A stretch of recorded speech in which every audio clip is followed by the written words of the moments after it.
Le livre que je présente ce soir est intitulé « Le système dette, histoire des dettes souveraines et de leur répudiation ». C'est, je crois, mon 13e ou 14e livre, je ne suis pas sûr du nombre exact, et j'ai décidé de me concentrer sur une analyse historique des crises des dettes souveraines depuis la fin des guerres napoléoniennes. Parce que, quelque part, le système dette, en tout cas le système des dettes publiques tel qu'il fonctionne aujourd'hui, naît véritablement au début du 19e siècle.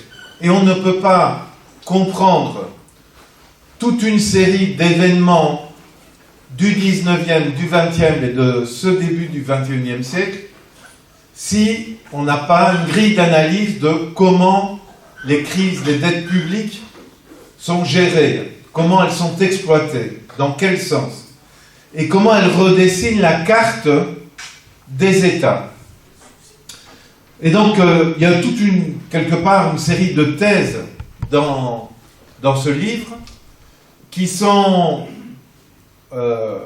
argumentées, illustrées par les faits historiques. J'ai essayé de sélectionner pour un résumé bref en 7 points le contenu du livre. La dette publique a été utilisée au cours des 2 derniers siècles comme un instrument de soumission des pays endettés. Je vais donner une série d'exemples. Comme un instrument de spoliation des richesses produites par les peuples des pays endettés. 3e point, les classes dominantes des pays endettés sont favorables au recours à l'endettement très activement et elles en tirent profit. 4e, les crises de la dette éclatent généralement pour des raisons qui appartiennent aux pays dominants, aux pays créanciers, qui peuvent eux-mêmes être endettés, ceci dit. Mais donc, contrairement à la narration dominante qui veut que ce sont les pays endettés qui, en suspendant le paiement, génèrent une crise dans les pays prêteurs, on s'apercevra, à la lecture du livre et avec mon exposé, que c'est ce qui se passe dans les pays prêteurs qui génère généralement une crise de la dette des pays endettés. 5e point, il y a de nombreuses répudiations de dettes au cours de l'histoire. Il y a des annulations de dettes, beaucoup plus nombreuses, mais des répudiations, elles sont aussi nombreuses. Une répudiation, c'est quand un gouvernement d'un pays endetté déclare que la dette qu'on lui réclame est nulle et non avenue, et la répudie, avec des arguments évidemment, et je vais retracer une série d'exemples. Ces répudiations de dettes qui ont jalonné le 19e siècle et le début du 20e siècle ont amené à la production d'une doctrine de droit international qui est intitulée la doctrine de la dette odieuse. Et je la résumerai tout à l'heure.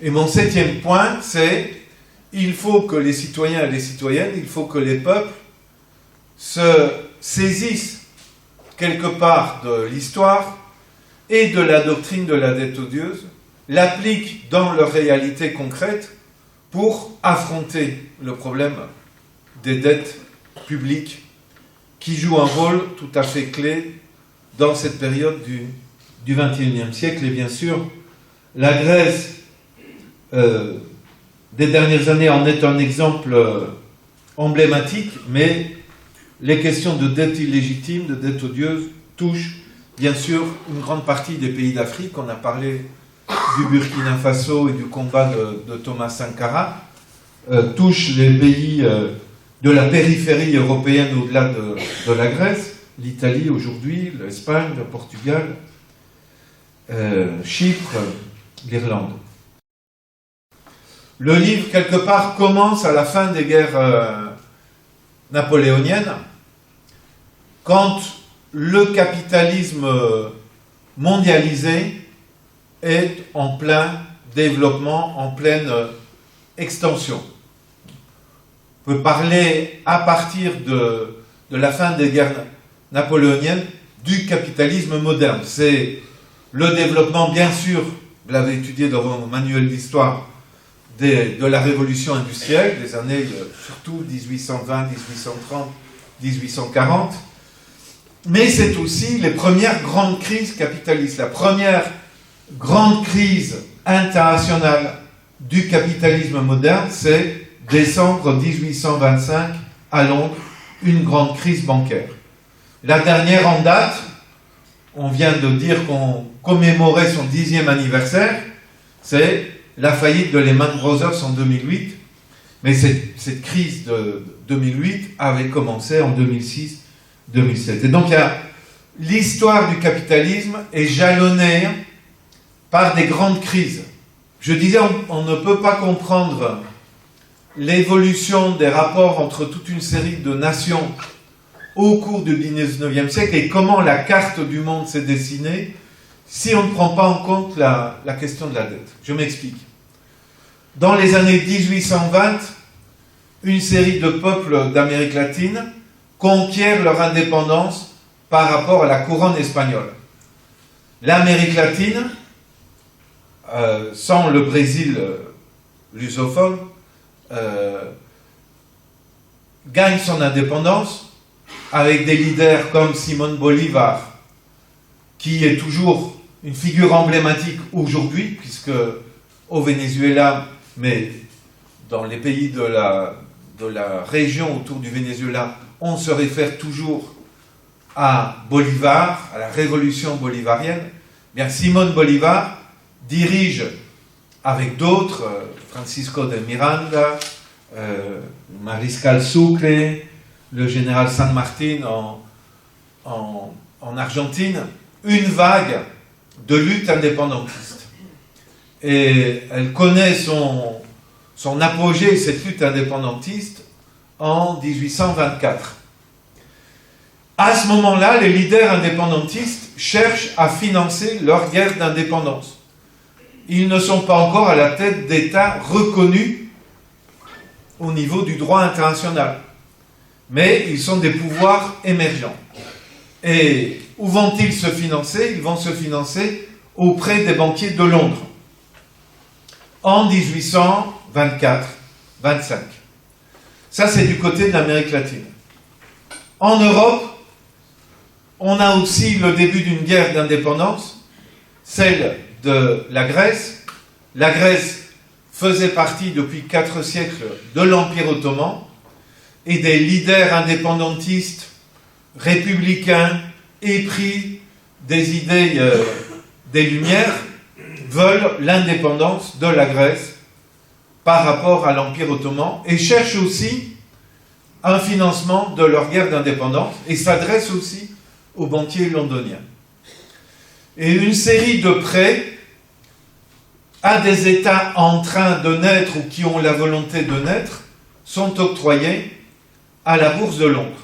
Des banquiers émettent au nom d'États qui sont en train de naître des titres souverains, dits souverains, et les vendent à la Bourse de Londres, à des tiers. C'est-à-dire, ce ne sont pas des prêts, les banquiers, simplement, ils ne sont pas cons. Ils ne prêtent pas leur pognon, non. Ils prêtent leur concours à des États pour imprimer sur du papier des titres où il est mis titre de la Grande Colombie, titre de la Grèce. Et il y a un montant sur ce titre, et puis il y a des coupons qui sont imprimés et qu'on découpe, et qui donnent droit chaque année au paiement d'intérêts. Et ces titres en papier sont vendus à la bourse. Et c'est ce qui se passe en 1824-25, des titres de la Grande Colombie, de l'Argentine, du Mexique, de la Grèce, sont vendus à la bourse de Londres. Lorsqu'une banque met en vente pour un État des titres souverains, elle les vend à un prix d'émission, le prix d'émission du titre, qui est différent du prix qui apparaît sur le titre. Les titres de la Grande Colombie, du Mexique et de la Grèce se sont vendus entre 58% et 70% de la valeur du titre inscrit sur le papier.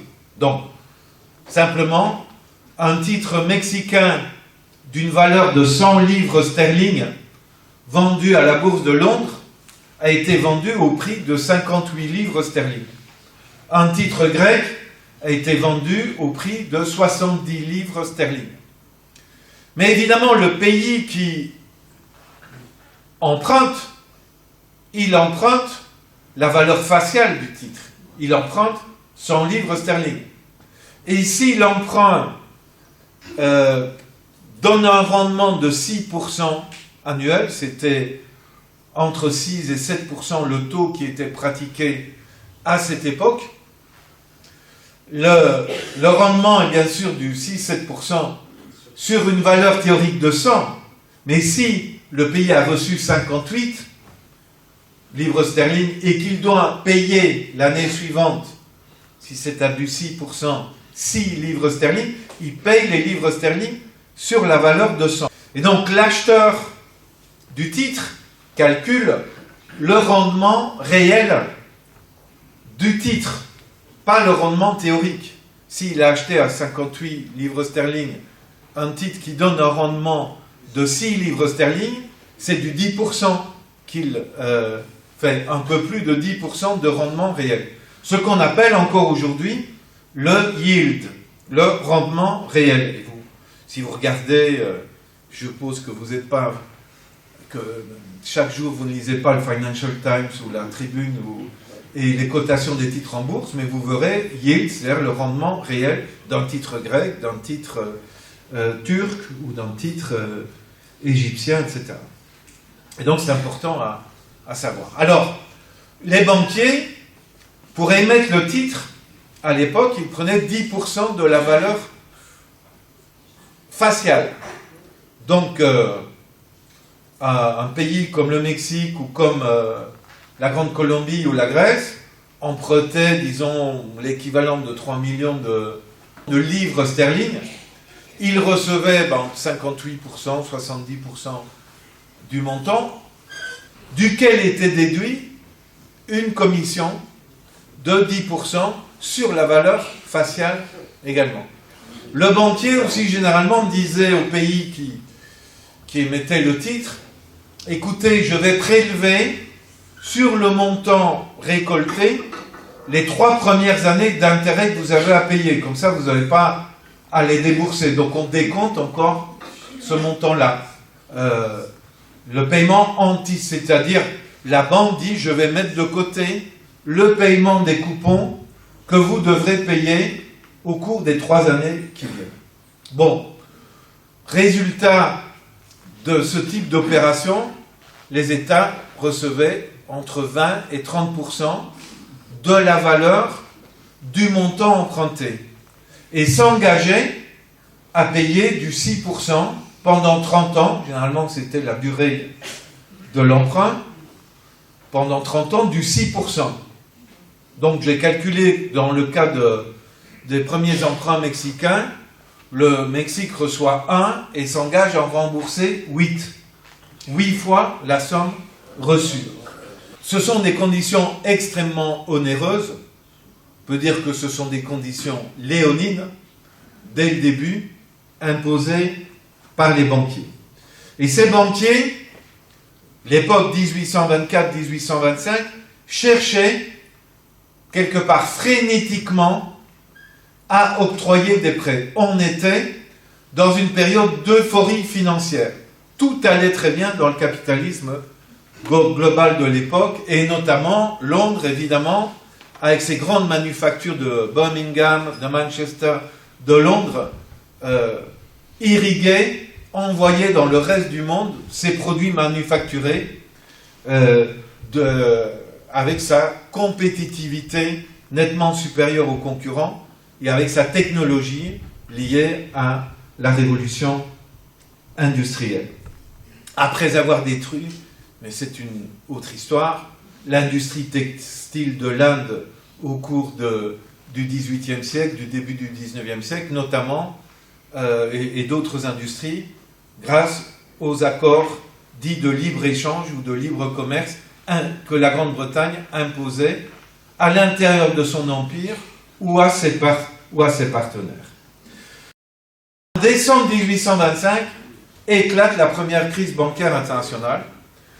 Une série de banques londoniennes font faillite, pas parce que les pays auxquels elles ont prêté ne leur remboursent pas d'argent, elles ont prélevé anticipativement le paiement des intérêts, mais pour d'autres raisons, c'est-à-dire des prêts spéculatifs, des opérations spéculatives réalisées en Grande-Bretagne dans l'euphorie d'une surproduction industrielle et des prêts octroyés sur le continent européen. Ça crée une panique bancaire et les banquiers arrêtent de prêter. Or, les pays qui ont emprunté à des conditions très onéreuses, leur seule possibilité de pouvoir poursuivre les remboursements au-delà des 2 ou 3 années dont les intérêts ont été préalablement perçus, c'est de pouvoir refinancer leurs dettes. Au cours des années qui suivent les premiers, deuxièmes emprunts, pouvoir continuer à emprunter pour refinancer le paiement des dettes antérieurement contractées. C'est toujours un mécanisme qui opère aujourd'hui.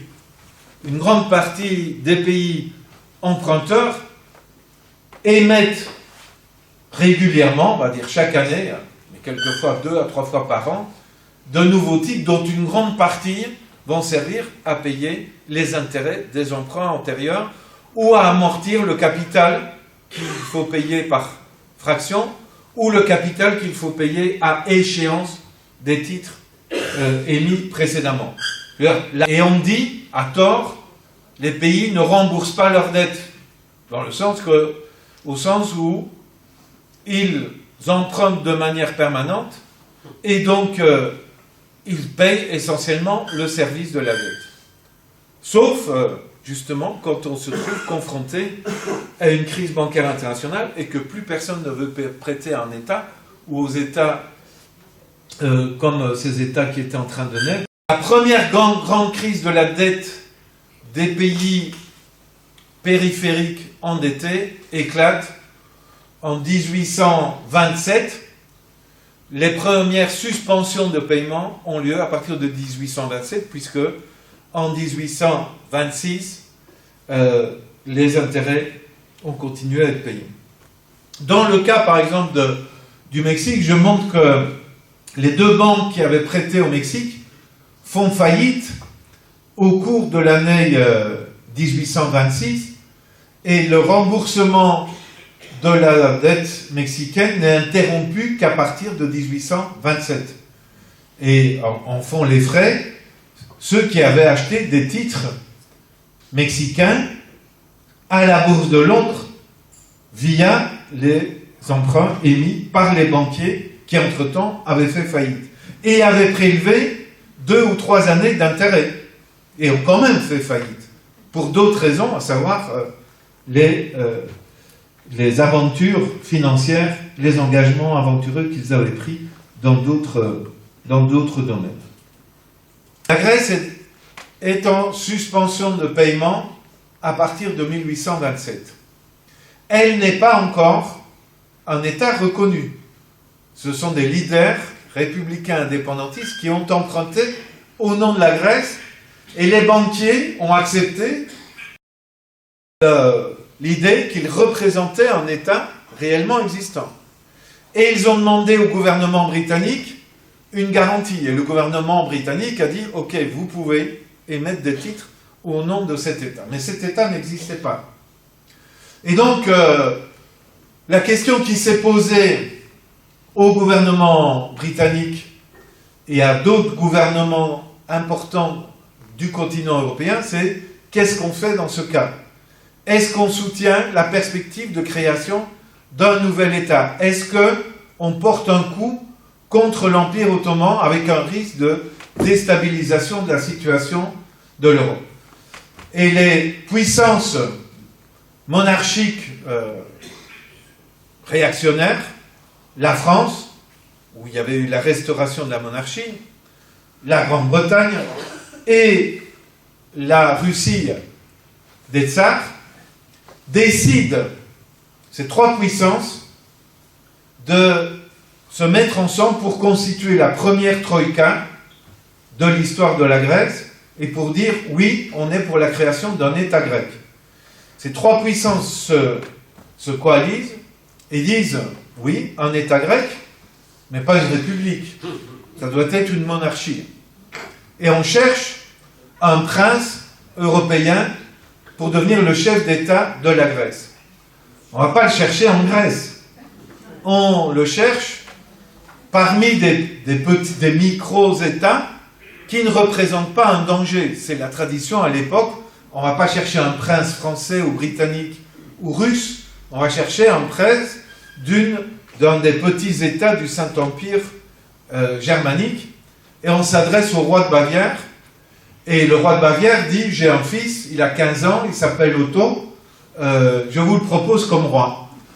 On avait mis à la tête de la Belgique un autre prince, Léopold de Saxe-Cobourg, il a pris Bruxelles en 1830, et à Otto, en 1830, on lui propose la Grèce. Il a 15 ans, il n'a jamais mis les pieds en Grèce, il ne parle pas un mot de grec, mais son père décide qu'il deviendra roi des Grecs et il accepte. Il n'était même pas majeur pour accepter cette décision. Et cette troïka, Russie, France, Grande-Bretagne,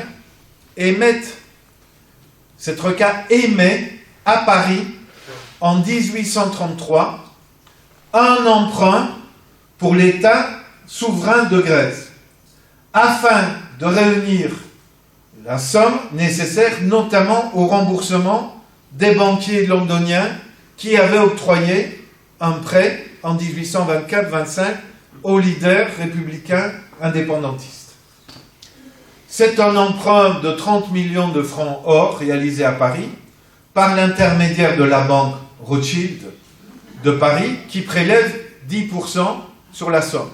Le titre est émis au pourcentage de l'ordre de ce que j'ai dit, un peu plus de 60% de le prix d'émission de la valeur, et on décompte de ce montant, donc la récolte se fait en 1833, on décompte le prix du déplacement du roi Othon vers la Grèce, la commission évidemment de la banque Rothschild, le recrutement de la première armée grecque indépendante, on la recrute en Bavière, c'est 3500 mercenaires, bavarois, mais aussi suisses, belges, français, italiens, qui sont recrutés en Bavière, et il faut payer leur solde, ce sont des mercenaires, et les déplacer vers la Grèce, donc on déduit le montant. Je donne le détail précis dans le livre de tous les montants. Ces trois puissances dont les banquiers avaient octroyé des prêts à l'Empire ottoman se mettent d'accord pour dire que la Grèce doit payer un dédommagement à l'Empire ottoman pour son indépendance, mais ce montant qui est payé à l'Empire ottoman repart immédiatement dans la caisse des banquiers des pays concernés, parce que l'Empire ottoman avait une dette dont il devait payer les intérêts. Au bout du compte, la somme qui est reçue par le trésor grec est de 20% de la somme du montant facial emprunté. Et il fallait payer pendant 30 ans un taux d'intérêt de 6% sur cette somme-là. Donc la Grèce naît avec un emprunt. Là, il y a l'emprunt de 1824-1825. Ce nouvel emprunt de 1833, elle naît avec un boulet au pied. Elle n'est pas un véritable État souverain. Et je cite dans ce livre la Convention internationale signée à Londres en mai 1832 sur la création de l'État souverain de Grèce.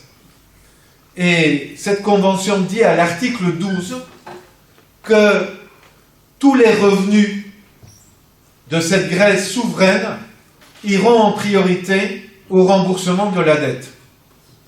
C'est en 1832, c'est signé en 1832, l'emprunt est réalisé en 1833. Mais dans la convention de création de la Grèce, il est déjà dit que les revenus, taxes, impôts, seront consacrés en priorité au remboursement de la dette.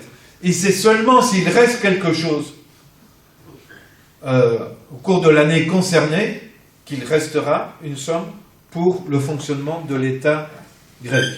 Ce qui d'ailleurs a amené des protestations quelques années plus tard du roi Othon, qui avait gagné quelques années d'expérience et a fini par comprendre qu'on l'avait mis à la tête d'un État qui était quasiment ingérable. Ceci dit, il était entouré de ministres tous allemands.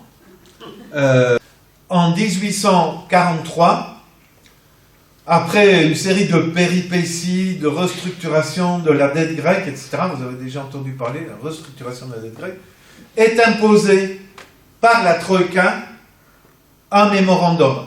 C'est celui de 1843. Alors j'ai fait la liste de toutes les mesures. Vous allez voir une similitude extraordinaire entre le mémorandum, le premier de 2010, le deuxième de 2012 et le troisième de 2015. C'est-à-dire réduction des salaires des fonctionnaires, licenciement des fonctionnaires, on licencie tous les gardes forestiers, on licencie tous les profs d'université, on en garde 26, c'est mentionné dans le mémorandum, il reste 26 profs d'université, on supprime tous les services de santé de l'État grec, donc tout ça en 1843. Ce qui va provoquer une grande rébellion populaire contre le roi Othon, qui finira par être renversé. Il y aura une nouvelle constitution, mais on mettra un prince danois à la place du prince bavarois. Et l'histoire de la Grèce endettée continuera par secousse de crise de dette dans les années 1870, puis en 1920, et évidemment la dernière crise de la dette ouverte en 2010 et qui n'est pas encore terminée. Je développe dans le livre le cas de la Tunisie. La Tunisie était une province autonome de l'Empire ottoman.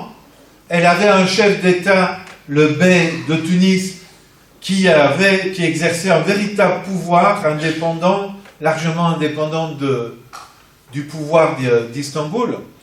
Et là aussi, il y a un processus d'endettement. C'est des banquiers français qui sont les plus actifs.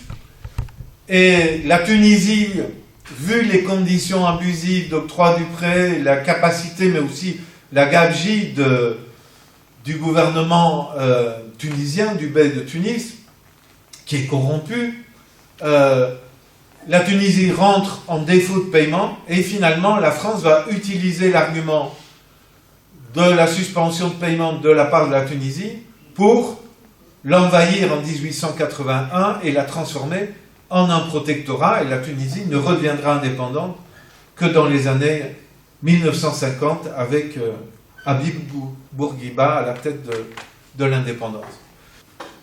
Et l'Allemagne, elle, j'indique les textes, les négociations diplomatiques et les textes internes à la diplomatie allemande où ils disent on va permettre à la France de prendre la Tunisie, comme ça, elle pensera beaucoup moins à essayer de récupérer l'Alsace-Lorraine qu'on lui a prise en 1870-1871. Pour l'extension de son empire, puisque la France avait l'Algérie. J'analyse l'exemple de l'Égypte.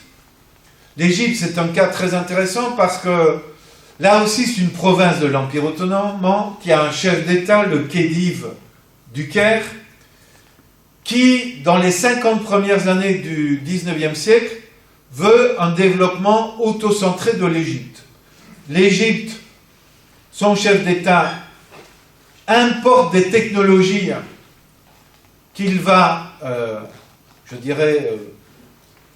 qu'il va amener de la Grande-Bretagne pour développer une industrie manufacturière textile de pointe, et ça marche sans recourir à l'emprunt. Et puis son successeur, Ismaël Pacha, est convaincu par les banquiers londoniens et français à partir de 1849-50 d'emprunter massivement et devient complètement dépendant des emprunts, notamment pour la construction du canal de Suez, qui sera terminé en 1865, cette construction du canal, et 50% du canal appartiennent à ce moment-là à l'Égypte, mais l'Égypte rentre dans une crise de la dette dans les années 1870, doit privatiser le canal de Suez, revendre aux banquiers britanniques les actions du canal de Suez appartenant à l'Égypte, et finalement, en 1882, la Grande-Bretagne envahira l'Égypte et transformera l'Égypte en protectorat. La Chine, à partir des années 1820-1830, suit une autre trajectoire. La Chine est une puissance beaucoup plus importante en 1820-1830 que le Japon. Elle était quasiment la première puissance économique mondiale. Elle devançait encore la Grande-Bretagne en 1830, et elle se lance dans des emprunts. Et elle signe des accords de libre commerce. Ce qui permettra, mais ce n'est pas le sujet de mon exposé du livre, à la Grande-Bretagne, appuyée par la France et les États-Unis, de se lancer dans les guerres de l'opium, parce que les autorités chinoises refusent l'importation de l'opium produit au Bengale, autour de Calcutta, en Chine.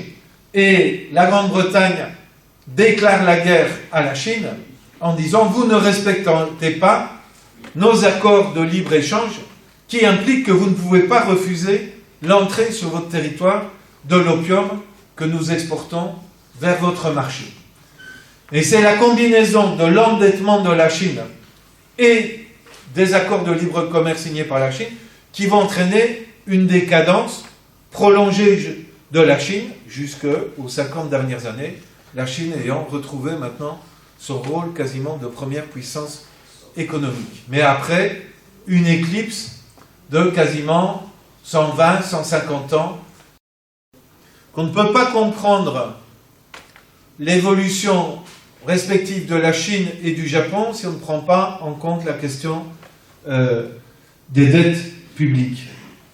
Là, le Japon connaît une révolution moderne, bourgeoise, au cours du 19e siècle, donc c'est assez tardif, mais le Japon décide de ne pas recourir aux emprunts externes et décide de ne pas accepter d'investissements étrangers et ne signe aucun accord de libre-échange.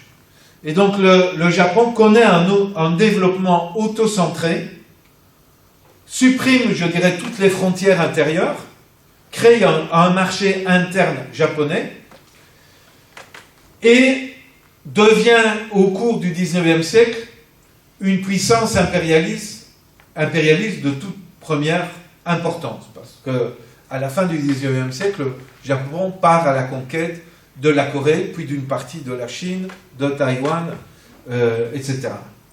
Et analyser comment le Japon s'est comporté au XIXe siècle et a financé son développement, et le comparer à la Chine, en utilisant comme critère la dette d'une part et les traités de libre commerce, permettent de comprendre l'évolution respective des deux pays. Rosa Luxembourg l'avait bien compris dans son livre « L'accumulation du capital », publié en 1913.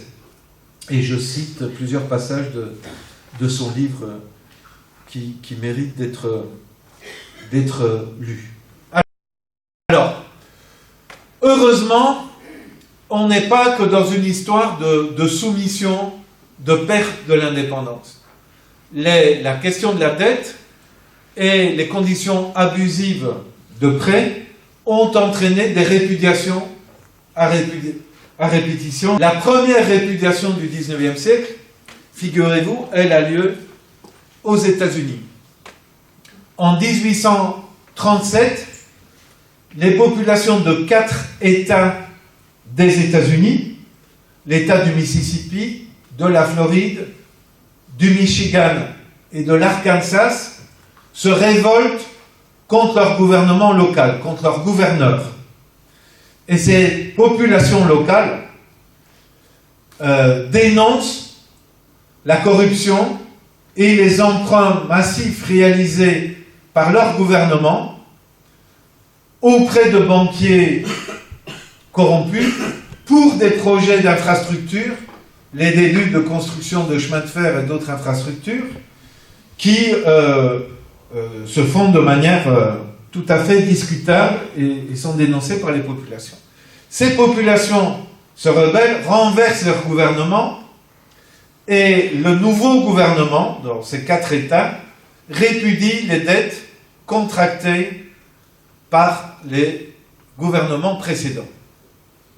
Les banquiers français, mais aussi de Boston, et les banquiers britanniques qui avaient prêté à ces États, vont devant la Cour fédérale de justice des États-Unis pour porter plainte contre les gouvernements qui ont répudié leurs dettes, et la Cour fédérale les déboute en disant, en tant que personne privée, en tant qu'entité privée, vous ne pouvez pas aller en justice contre les États, contre un État. Cela a bien changé, et les traités actuels sur les investissements, sur le libre commerce, etc., contiennent systématiquement des clauses qui permettent aux multinationales et aux banquiers de traîner en justice des États. Et il y a le tribunal de la Banque mondiale, notamment, qui est chargé de prendre en compte les plaintes. Mais cette architecture-là n'avait pas été encore mise en place. Elle a été construite après. Donc il y a une réputation de dette en 1837 aux États-Unis. Une réputation de dette très importante par le Mexique en 1861. Là, c'est le premier chef d'État en Amérique latine qui est d'origine d'un peuple natif, le peuple zapotèque. C'est une population encore de la région de Oaxaca au Mexique aujourd'hui, qui s'appelle Benito Juárez, et il répudie une dette. C'est un président libéral. Il a fait des réformes pour séparer l'Église de l'État, pour rendre l'enseignement primaire public obligatoire, pour vendre les biens de l'Église et faire une réforme, je dirais, capitaliste moderne du Mexique et de la gestion de la terre au Mexique.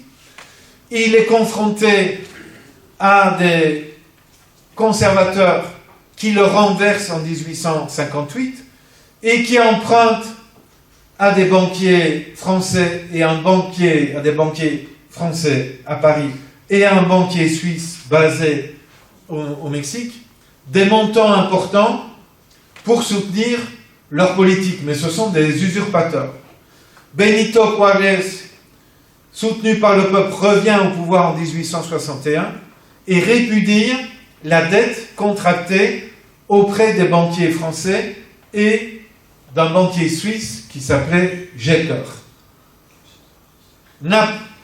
Bonaparte, qui cherchait un prétexte pour étendre l'empire colonial français, dit « c'est une bonne occasion, cet État se permet de répudier sa dette, le droit international m'autorise à intervenir militairement au Mexique pour récupérer l'argent que les banquiers citoyens français ont prêté à cet État. » Et il envoie un corps expéditionnaire fin d'année 1861, et l'invasion commence en janvier 1862. Au départ, il est accompagné par la couronne espagnole et les Britanniques, mais qui finalement le lâchent et disent « débrouille-toi avec cette affaire. Napoléon choisit un prince autrichien, Maximilien d'Autriche, marié à une Belge, Charlotte, sœur de Léopold II de Saxe-Cobourg-Gotha, et les Français, le corps expéditionnaire français, après un an d'expédition militaire, arrive à Mexico et intronise Maximilien d'Autriche, empereur du Mexique. Et cet empereur du Mexique emprunte massivement aux banquiers français, de nouveau, pour financer l'expédition militaire.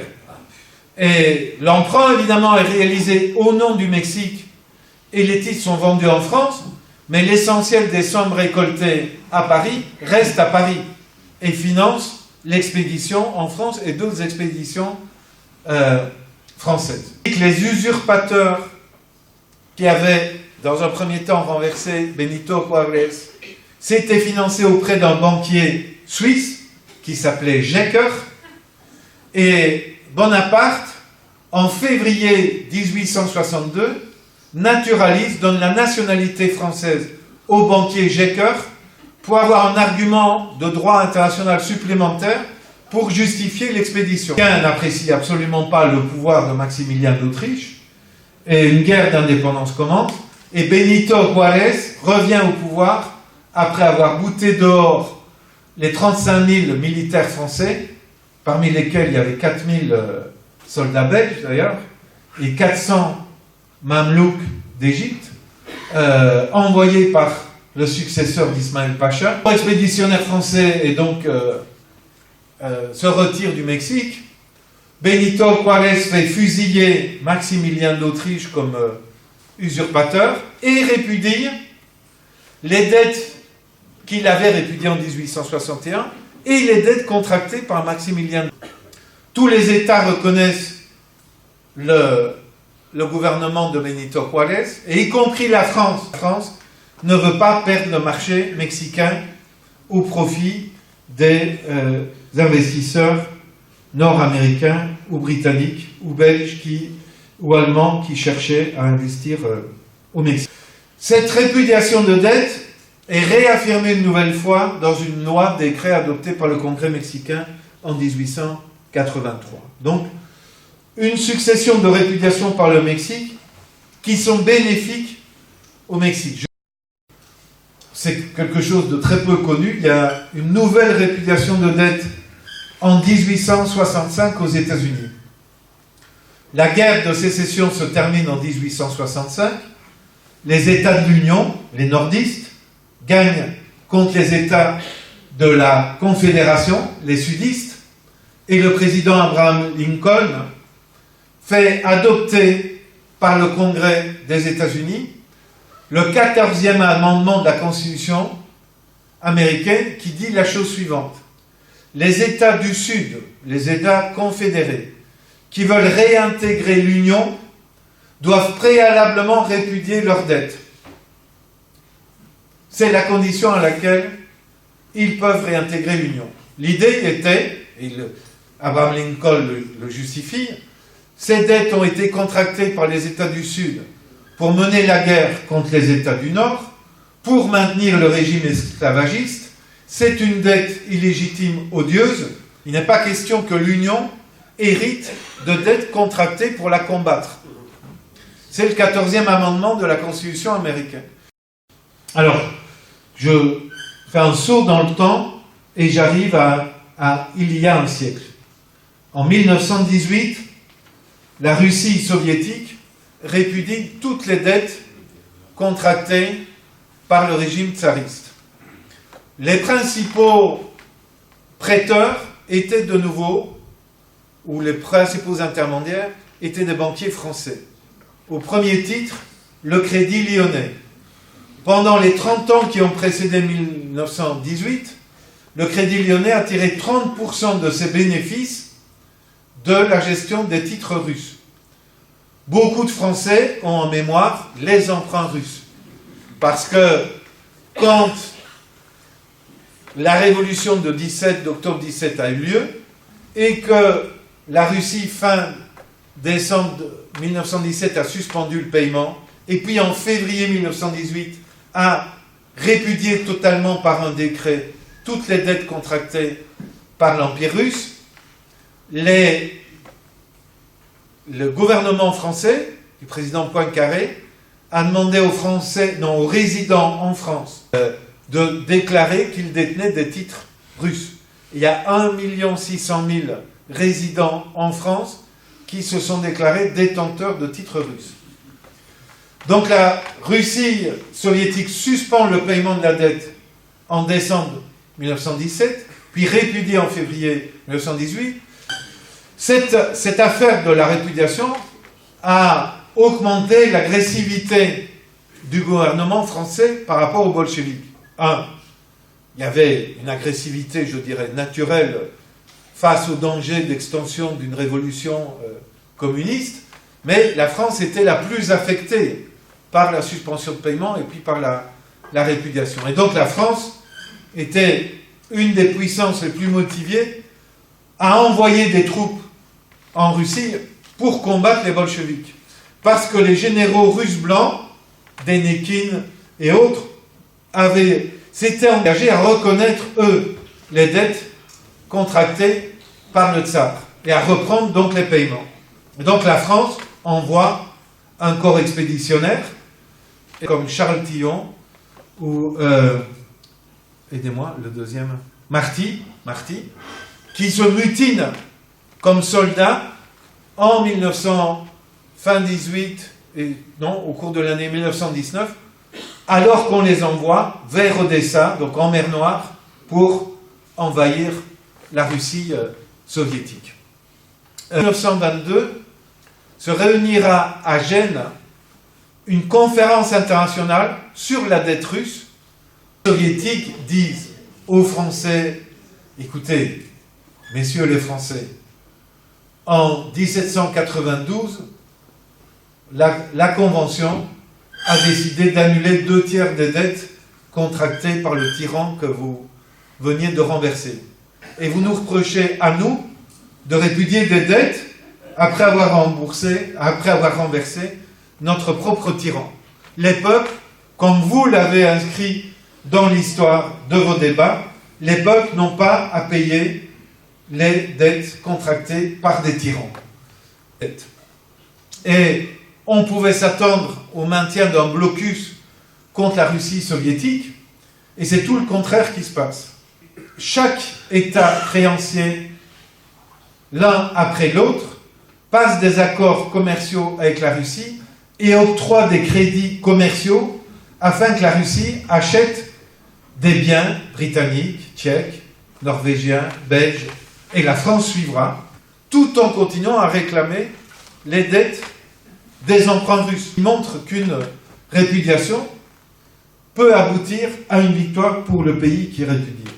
Yeltsin, à la fin de l'Union soviétique, en 1997, a passé un accord avec le Trésor français et a indemnisé les détenteurs de titres russes, les détenteurs résidant en France, à 1% de la valeur des titres.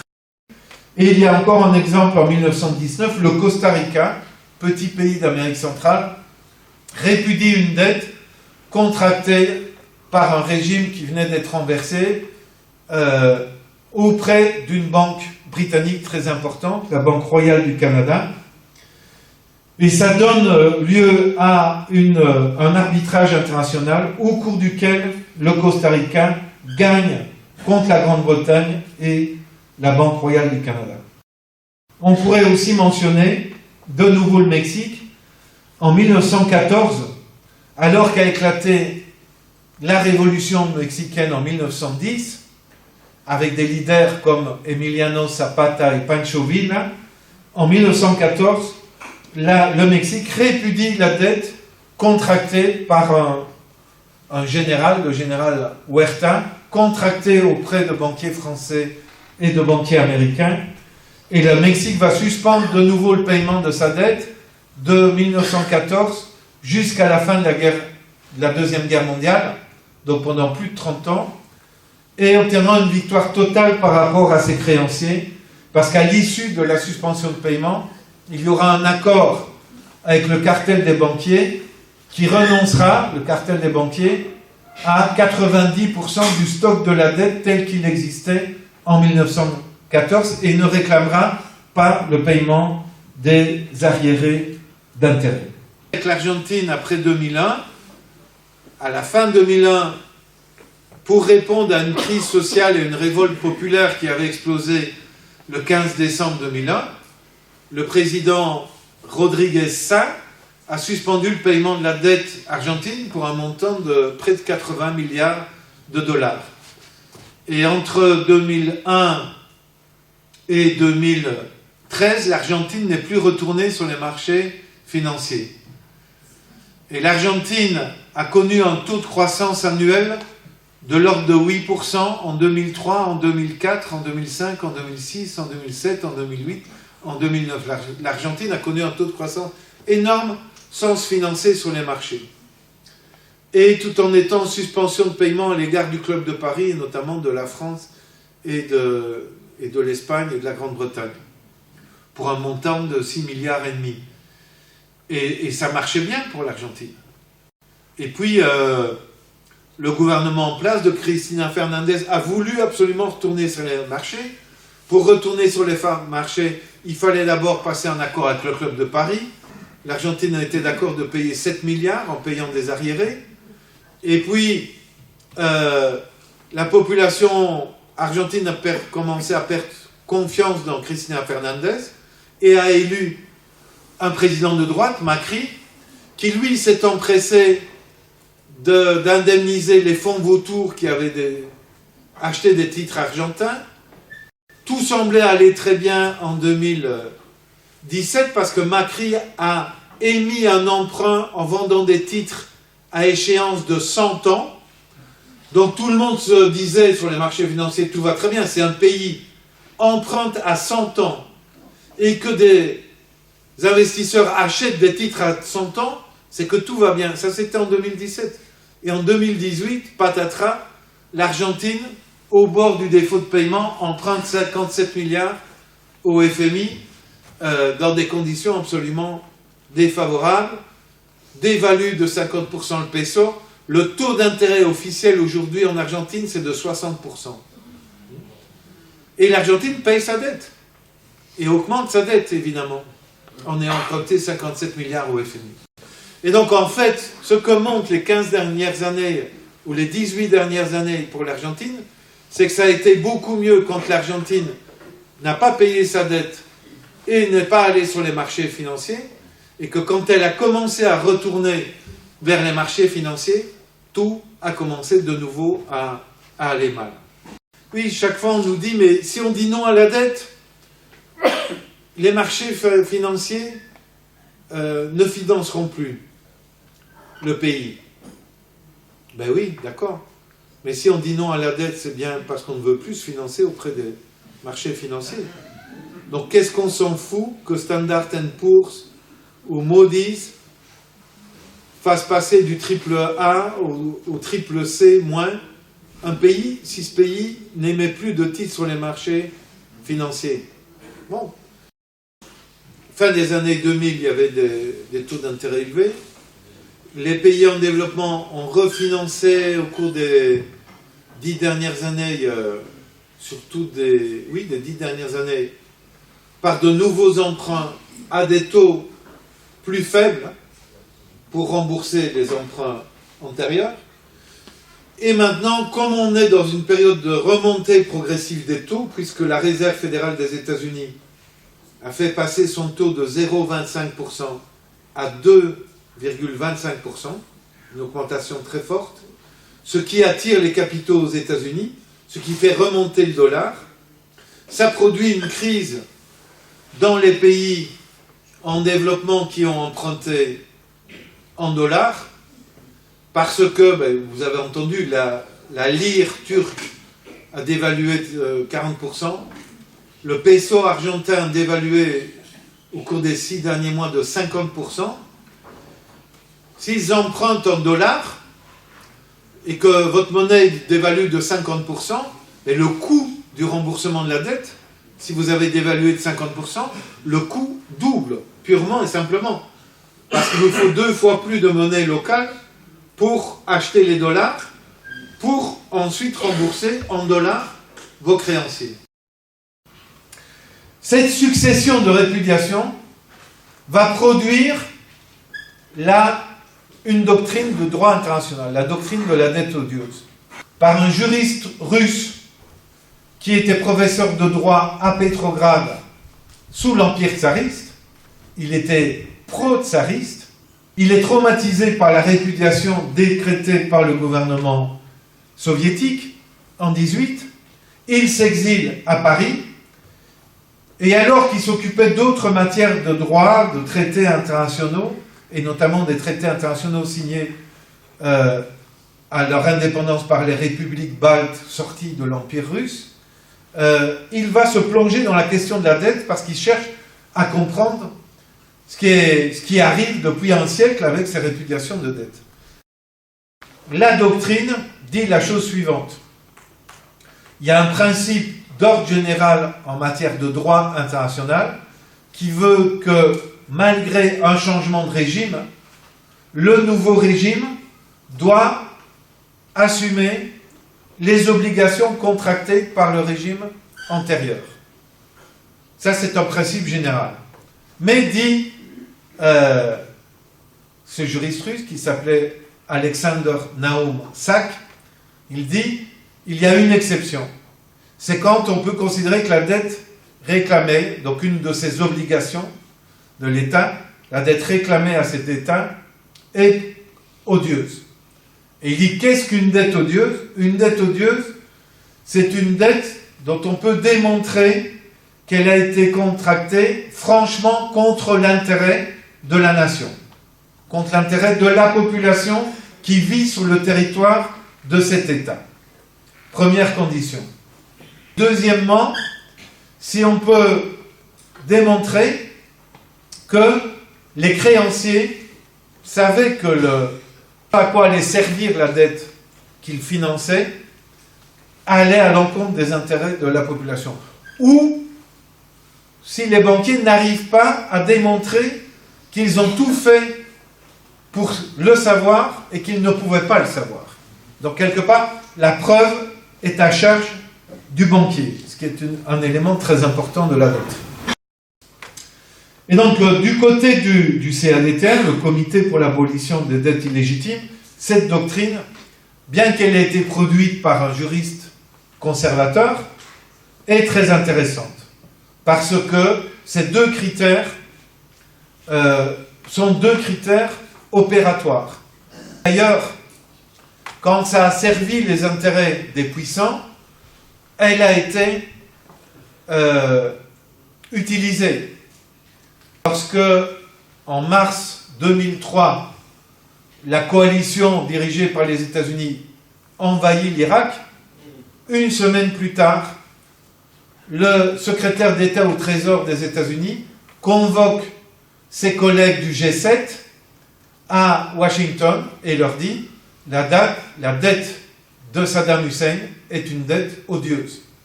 Et on ne peut pas réclamer cette dette au peuple irakien une fois que nous aurons renversé et éliminé Saddam Hussein. Les États-Unis étaient créanciers de l'Irak. Mais évidemment, ils réunissaient autour de la table l'Allemagne et la France, qui elles aussi étaient créancières, et avaient refusé de soutenir l'invasion. Et donc ça intéressait les États-Unis.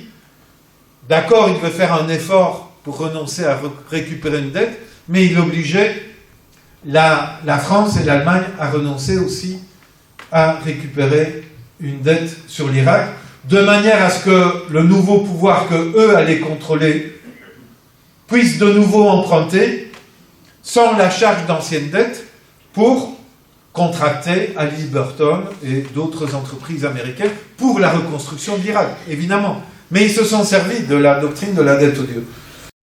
C'est un terme plus fort que dette illégitime. On va dire que la dette illégitime, c'est une question de nuance. Elle est contractée, je dirais, pour favoriser l'intérêt particulier d'une minorité privilégiée, les riches qui payent très peu d'impôts et qui bénéficient des niches fiscales et qui font que l'État doit financer son budget par le recours à l'emprunt plutôt que par le recours à l'impôt qu'ils ne perçoivent pas sur les riches, où les taux d'intérêt payés à des banquiers privés alors qu'on devrait pouvoir financer la dette directement par la Banque centrale ou par d'autres types d'emprunts qui ne passeraient pas par les banquiers privés.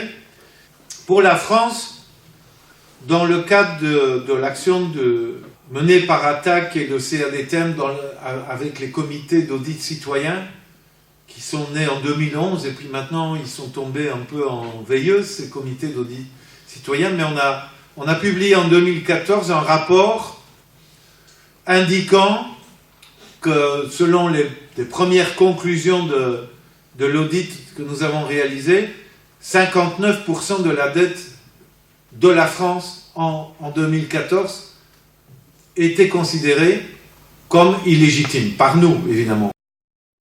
Donc c'est vous dire que dans les faits réels, elle est utilisée, mais que bien sûr, plus largement, elle devrait être utilisée. Évidemment, lorsque la fin du régime de l'apartheid a eu lieu, autour de 1994, et que Nelson Mandela est arrivé au pouvoir, il aurait dû invoquer la doctrine de la dette odieuse et dire l'Afrique du Sud, le peuple sud-africain n'a pas à payer pour la dette contractée par le régime de l'apartheid.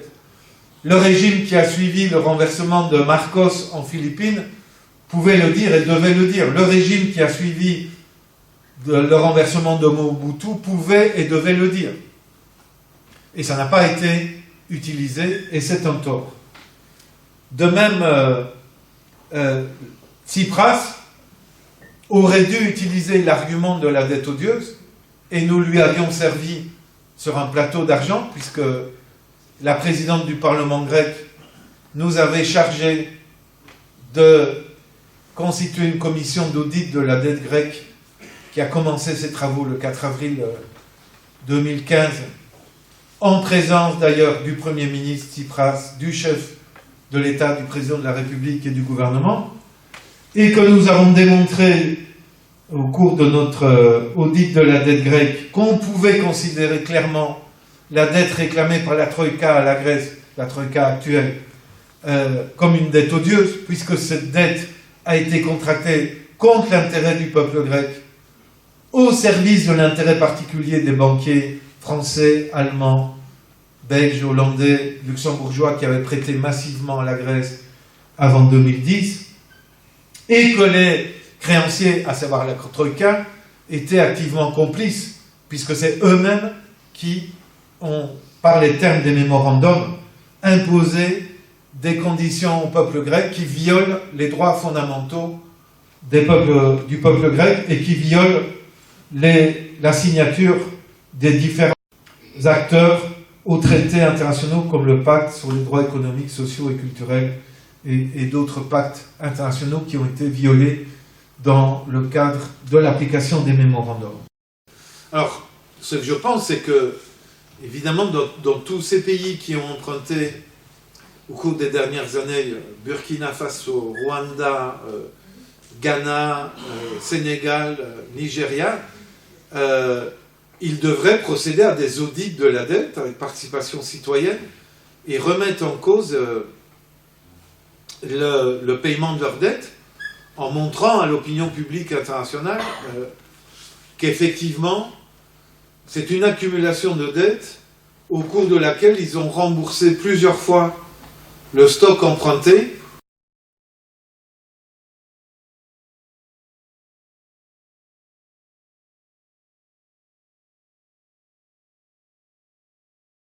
Le FMI et la Banque mondiale, ce sont les gendarmes internationaux au service des créanciers, que sont les États ou les banques privées. Ce sont des organismes qui sont eux-mêmes des créanciers, puisqu'ils prêtent de l'argent, mais aussi ils sont le gendarme qui va intervenir dans les affaires internes des États mandatés par les États créanciers pour remodeler l'économie des pays, la refaçonner, la restructurer, l'ajuster de manière structurelle, comme ils disent, appliquer des programmes d'ajustement structurel, tout selon le même modèle néolibéral. Et donc, effectivement, le FMI et la Banque mondiale sont coalisés pour faire respecter toute une série de règles. Et ils servent au gouvernement des pays endettés, en partie comme épouvantail, parce que le gouvernement du Congo, quand le FMI sera passé, pourra dire de 1, il me donne des bons points, de 2, donc c'est la communauté internationale me donne des bons points, de 2, il voulait telle et telle et telle mesure extrêmement dure, et j'ai durement négocié avec eux, et j'ai obtenu un adoucissement des nouvelles mesures dures qu'il voulait faire. Il voulait faire augmenter la TVA de 5%, j'ai obtenu qu'on ne l'augmente que de 3%.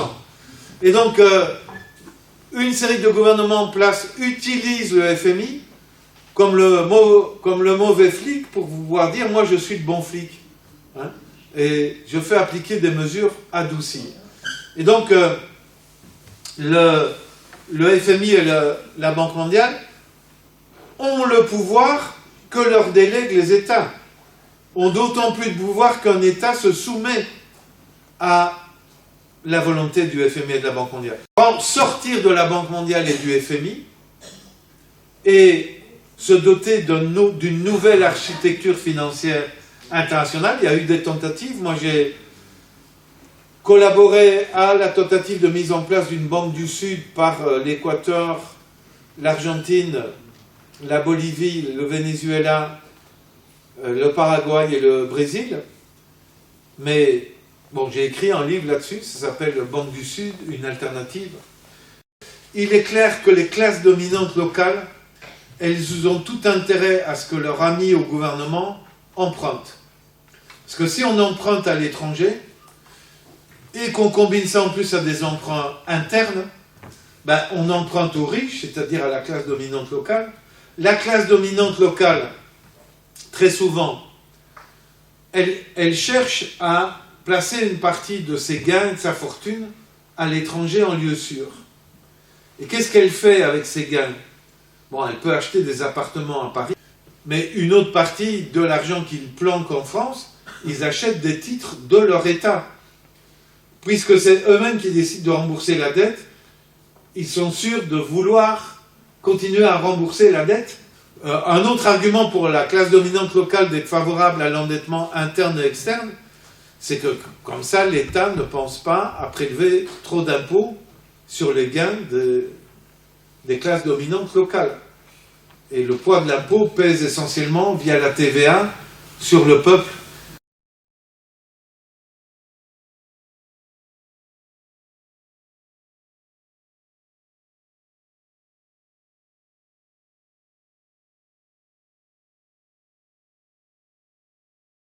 Il faut ne pas avoir peur d'affronter ses créanciers.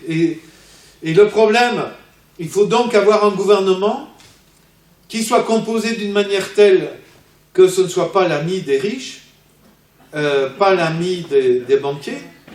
Donc, ce n'est pas un gouvernement comme celui de Hollande qu'il faut remettre en place, c'est d'autres qui auront la volonté réellement de rompre et de rentrer en conflit avec BNP Paribas, avec Crédit Agricole, etc.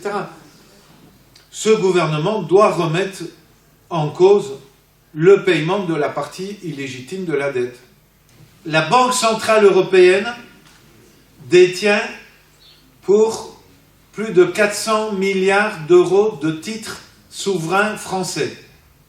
Parce que vous savez que la Banque Centrale Européenne, dans le cadre de ce qu'on appelle le quantitative easing, ou en français la politique d'assouplissement monétaire, la Banque Centrale Européenne, depuis 2 ans, achète des titres souverains des pays de la zone euro aux banques privées.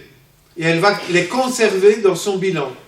Elle a dit que, à échéance de ces titres, elle racheterait de nouveaux titres. D'accord? Et en 2022, si la Banque Centrale Européenne prend des mesures contre un gouvernement de gauche, le gouvernement de gauche peut dire « Je suspends le remboursement des titres français que la Banque Centrale Européenne détient ». C'est un moyen de pression énorme sur la Banque Centrale Européenne. Un proverbe qui dit si vous avez une dette de 100 livres sterling à l'égard de votre banquier et que vous ne pouvez pas la payer, vous avez un problème. Mais si vous avez une dette de 10 millions de livres sterling et que vous ne pouvez pas rembourser votre banquier, c'est le banquier qui a un problème. Donc il faut oser prendre des mesures en matière de dette pour modifier le rapport de force. Je suis persuadé qu'on peut trouver justement, en émettant de la dette légitime, des sources de financement, en prélevant beaucoup mieux l'impôt et en faisant payer ceux qui devraient réellement contribuer à l'impôt et qui ne le font pas, on pourrait parfaitement continuer à financer le budget de la France et s'engager dans la transition énergétique et écologique. Et ce gouvernement dit « Je veux réaliser un emprunt et je m'adresse au peuple de France pour réaliser cet emprunt. Je veux un emprunt pour fermer toutes les centrales nucléaires et trouver un système de retraitement des déchets le plus sécurisé possible. » De la manière suivante, d'une part, j'exige que les grandes banques privées achètent des titres de cet emprunt-là, que je leur place d'autorité, et je fixe le taux, et je fixe le taux au taux zéro, qui est celui de la Banque Centrale Européenne, et elles doivent prendre ces titres. Et d'autre part, je propose à la population française, elle, volontairement participer à l'emprunt, vu que le but est légitime, et à elle, je lui propose un 3% de taux d'intérêt réel. Je serai géré directement, en direct, sans passer par la mise sur le marché de titres français. À la libération, après la Seconde Guerre mondiale, c'est ce qu'on a appelé le circuit du Trésor. Les banques avaient été nationalisées, la Banque de France avait été nationalisée, parce qu'elle était privée avant cela, et c'était le Trésor français plaçait d'autorité des titres de la dette française auprès des banques françaises à un taux fixé par le Trésor français. Ce n'est que progressivement à partir des années 70 et surtout au cours des années 80 que la France a remis sur le marché sa dette. Celui qui a peaufiné le passage définitif à ce système-là, c'est Bérégovoy. Le monopole total des banques privées et des marchés sur la dette publique dans la zone euro date du traité de Maastricht de 1992.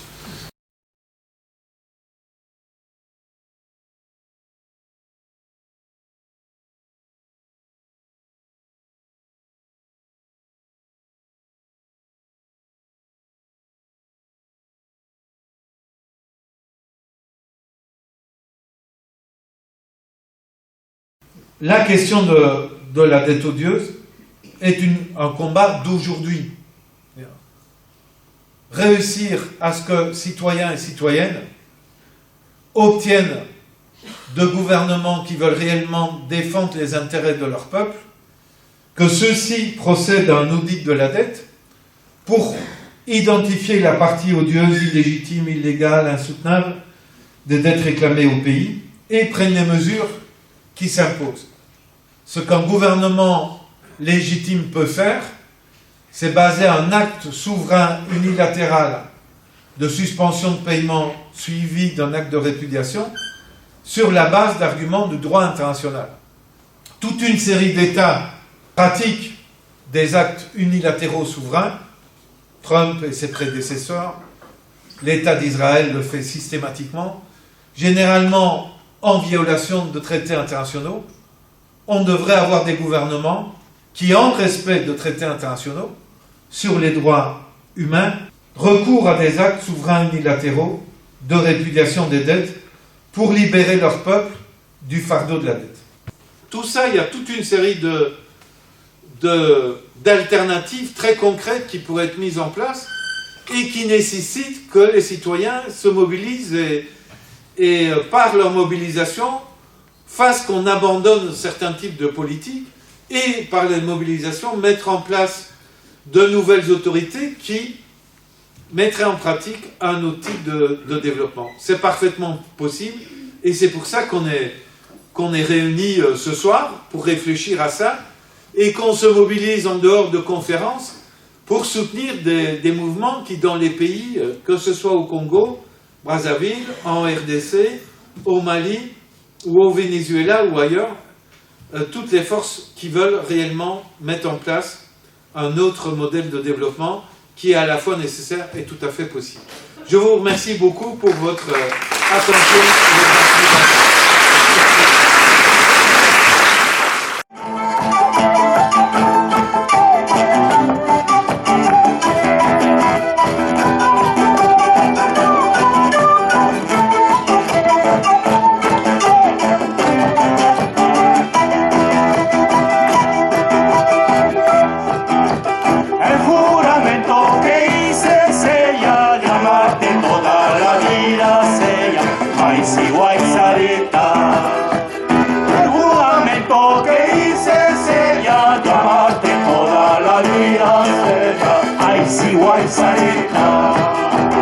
Con todo el amor que tengo, Celia, a mi jurado y amarte, Celia.